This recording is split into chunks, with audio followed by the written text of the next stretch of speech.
Hey there! It's great to have you back and ready for more. I'm excited to take you on the next part of this journey. In our last Bitcoin Tech Tales episode, we saw how Jane's wallet created Tom's certificate and set the transaction fee. In this episode, we will continue with the transaction construction and explore how Jane will fund the payment. Let's take the plunge together. We will make some calculations and use the left side of the display for payment funds and the right side for payments.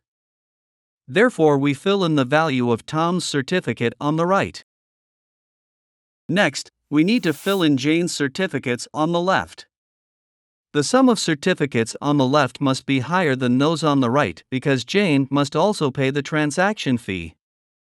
Hence, we must find Jane's certificates whose value exceeds 200,000 satoshis for funding the transaction. The wallet can choose one or more unspent certificates for funding the transaction. In our case, the wallet picks up the certificate with the value of 100,000 satoshis and the certificate with the value of 150,000 satoshis. We write the values of certificates on the left side of the display and calculate the total amount so that we can follow the calculation more easily. After the wallet picked up Jane's certificates for the payment, let's look at the fee. The transaction fee depends on the transaction's data size in kilobytes and not its Bitcoin value.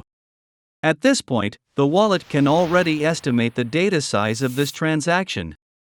As a result, it can calculate the fee amount in satoshis. In our case, the total value of the certificates to spend displayed here on the left is higher than the sum of Tom's certificate and the fee on the right side. This situation is similar to what happens when paying with banknotes or coins. For example, when I buy myself a coffee that costs €3 and pay with a €5 banknote, I get €2 for the change. It is the same in Bitcoin. Therefore, in our case, Jane receives change worth 47,800 satoshis. For this reason, the wallet creates a new certificate with the change value issued to Jane's Bitcoin address. On the other hand, it makes no certificate for the fee. The fee results from the difference between the value of incoming and outgoing certificates. We will explain who collects the fee later. The wallet now has all the certificates for Jane's payment. Therefore, it starts constructing the Bitcoin transaction. In our Bitcoin world, we represent a new Bitcoin transaction as a tin box with another two containers inside. Let us focus on the transaction container first. On the left side of the container is a place for certificates that funds this transaction. In our case, this is the place where we need to deposit the certificates from Jane intended for payment. On the right side of the container, there is a place for newly issued certificates belonging to the recipients. In our case, the certificate for Tom and the certificate for the change for Jane. So, let's put the certificates in the container now.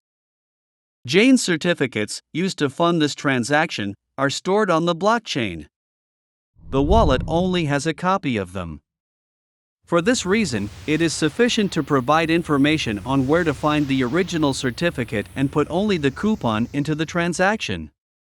This concept reduces the transaction size and increases the security of the certificates.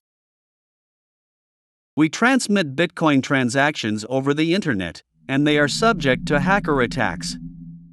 Additionally, the Bitcoin network which processes the payment transaction has no idea who owns the funds.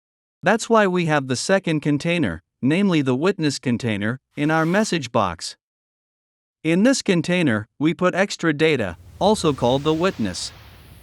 We use the hashing algorithm and the concept of digital signatures to create and verify these witness data.